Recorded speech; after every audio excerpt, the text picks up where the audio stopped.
திண்டுக்கல் மாவட்டம் கொடைக்கானலில் April May மாதங்கள் கோடை சீசன் காலங்களாகும்.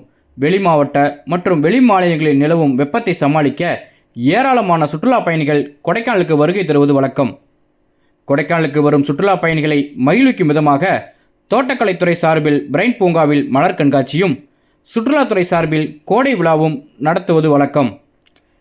இந்நிலையில் 62வது மலர் கண்காட்சியை அரசு கூடுதல் தலைமைச் செயலாளர், சுற்றுலா பண்பாடு அறநிலையங்கள் துறை தலைவர் மணிவாசன் மற்றும் வேளாண்மை உற்பத்தி ஆணையர் மற்றும் அரசு செயலாளர் தட்சிணாமூர்த்தி, மாவட்ட ஆட்சியர் சரவணன், திண்டுக்கல் நாடாளுமன்ற உறுப்பினர் சச்சிதானந்தம் உள்ளிட்டோர் இணைந்து ரிப்பன் வெட்டி துவக்கி வைத்தனர்.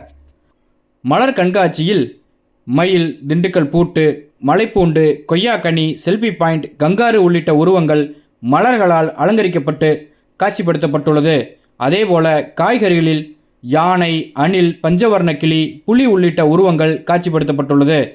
பிரைன் பூங்காவில் லட்சக்கணக்கான மலர்கள் தற்போது பூத்து குலுங்கி கண்களுக்கு விருந்தளித்து வருகிறது.